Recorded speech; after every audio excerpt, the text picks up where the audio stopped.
The Harmattan breeze had returned to Lagos. It was a dusty, chill morning. Christmas was near. Everywhere in Surulere was filled with people shopping.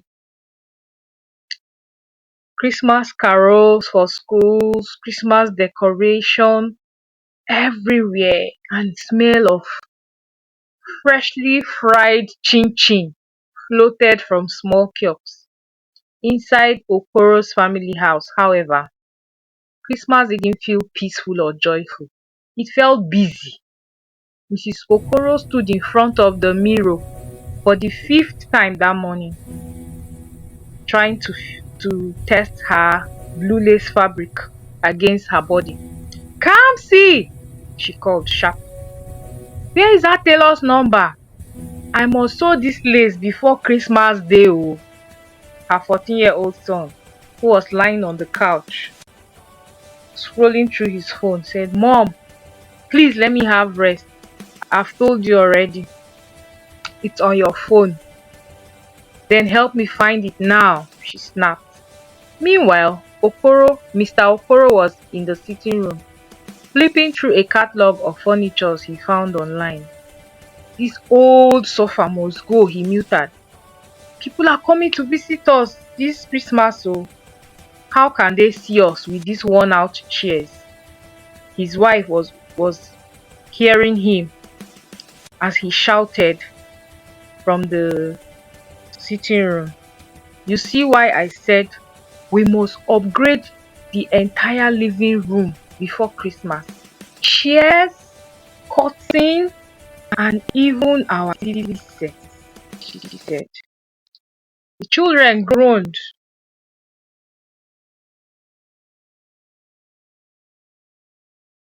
The children groaned. Ella, the younger one, barely 10 years old, whispered to her brother, Christmas is coming, oh, but everyone is just shouting. Indeed, they weren't wrong. Every day, the Okoro family focused on one thing, which was shopping, clothes, shoes, fabrics, decoration, plates, even plates. Mrs. Okoro wanted a full dining set for her Christmas guests, though the family rarely hosted anyone. There was no talk about spending time together. There was no talk about the essence of Christmas. There was no talk on why are we celebrating Christmas. They only focused on their looks, their wares, how to impress people, how to entertain guests. No plan for cooking together, no discussion of visiting relations, and not even a plan for a family bonding time and get together. Everything was about appearance. Everything was about buying. Everything was about showing off. And no one noticed that the more they tried to make Christmas perfect, the more they strained and disconnected they became. By December 20th, the living room was filled with unrecognizable boxes of shoes littered on the ground. The dining table was stacked with different kind of shopping bags from Balogun market. The children's new Christmas clothes were still in the nylon untouched. Yet, despite all these new things, the house felt cold. Not physically, the harmattan was doing enough to keep everyone chilly, but emotionally, everyone felt disconnected. Kamsi and Ella noticed it first. Mommy doesn't play Ludo with us anymore, Ella murmured sadly. Daddy hasn't even told us a story this month, Kamsi replied quietly. But the children were too busy to notice, the parents were too busy to notice the subtle cries. They were busy shopping, busy arguing about money, busy chasing perfection, busy trying to impress people. And then came the tension. Mama, must you buy a new bag again? Mr. Okoro snapped one evening. You have spent too much money this Christmas. And she replied, but you bought new chairs. How can my clothes be less presentable in this house? So you want to wear 150,000 naira lace just to show off in church? It is Christmas. Do you want me to look like I don't have a husband? She replied. The atmosphere grew thick with irritation. In the corner of the room, Mama Okoro, their 71, watched them quietly. Her silver hair was tied neatly with a modest wrapper, her eyes soft and full of wisdom and understanding. She didn't say much, she simply observed. When the argument ended, she cleared her throat and spoke with calmness only age could produce. My children, she began, you people have bought new chairs, new bags, new shoes, new everything, but you have also bought peace. They turned to her surprised. She now asked, have you bought joy? She continued. Have you bought connection? Have you bought your family time? No one answered. Mama Okoro nodded gently. I see. This year, Christmas is wearing fine clothes but has no heart.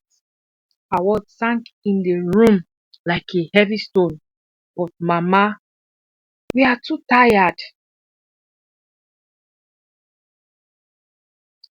But she didn't keep quiet. She continued talking to them and she told them the truth. So Christmas continued but without cheer. Now December 25th arrived, Christmas Eve. This day was supposed to be joyful and festive, but the Okoro's family was filled with tension, scattered shopping bags, everyone glued to their phone. Then suddenly, boom! NEPA struck. The entire house went dark. Ah! NEPA! The children shouted. Ah! Not today, Mrs. Okoro exclaimed. Kamsi groaned. My phone is 15% though. Ella wailed. I was watching cartoon oh. Mr. Okoro muted. I plan to watch a movie, chai. But Mama Okoro simply smiled. Perfect, she whispered.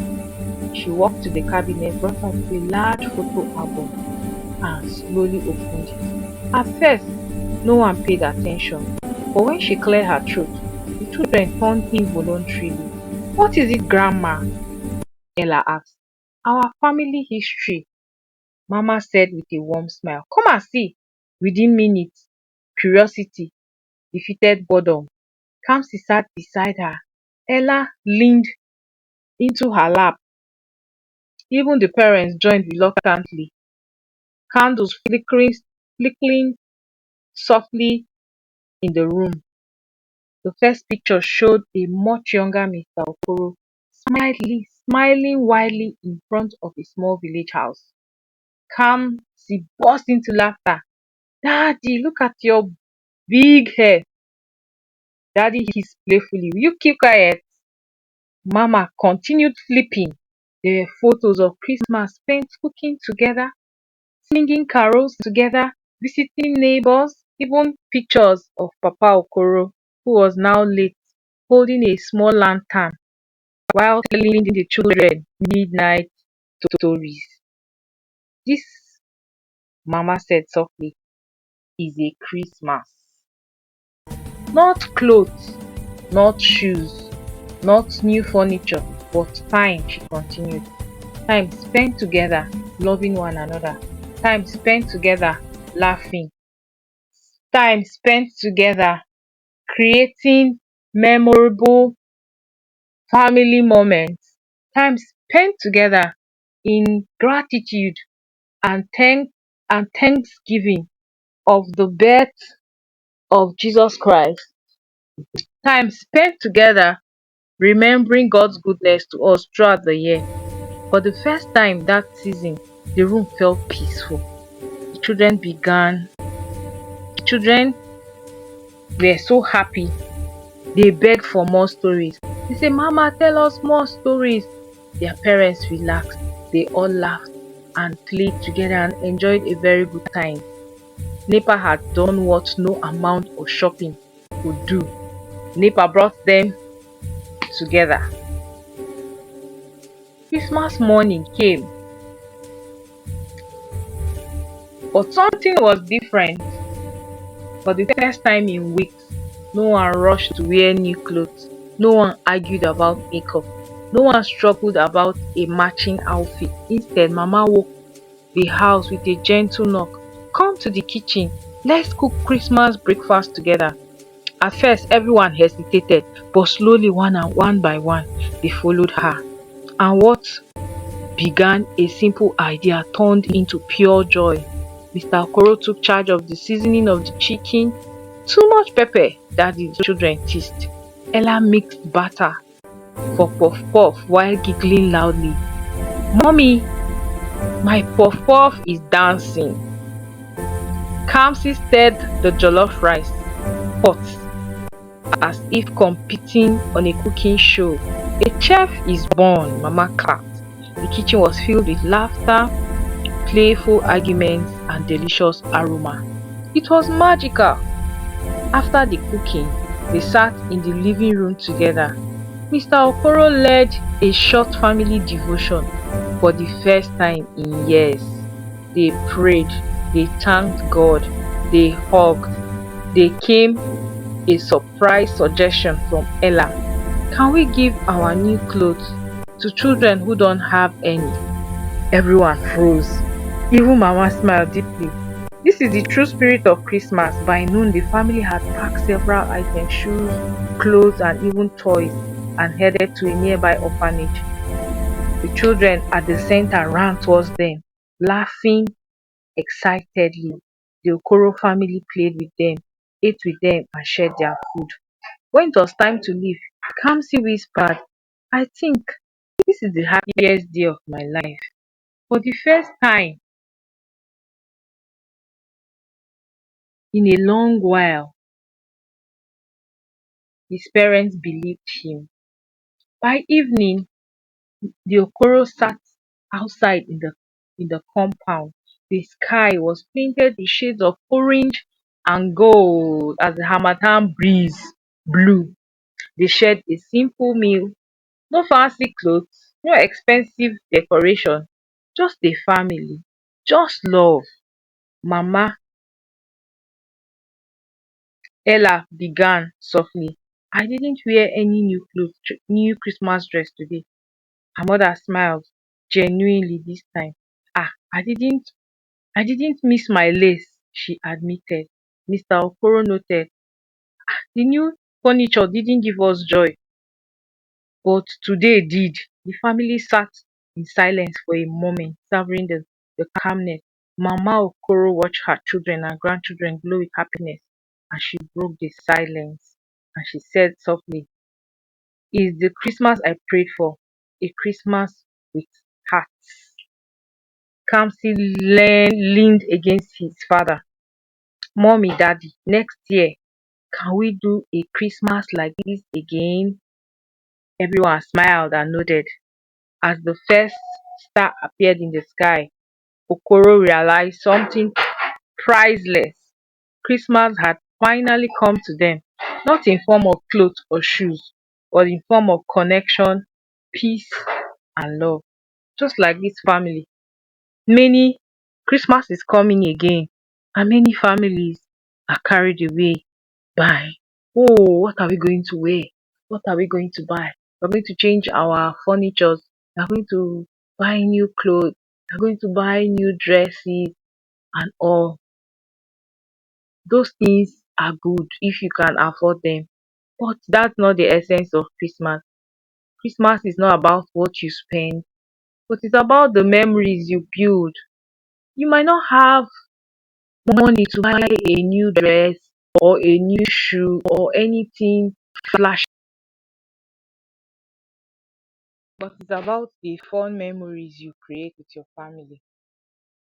What are those things that you can do? You could spend time together intentionally with your family, playing games, telling stories, doing Christmas carols, family Christmas carol, a lot. You could have a barbecue, fire nights, and lots more. And all these things are not necessarily that you have to use your money. So it's just your creativity. So this Christmas, instead of spending your money aimlessly, the best thing you can do to build good memories for your family is to be creative. Most times when we grow, we don't remember how much our parents spent on our Christmas clothes, on our Christmas shoe. But remember those games that we played with them. We remember the stories they told us when we were small. Remember the parks we went to play. Those are things that we cannot forget. So we should build those memories in our families.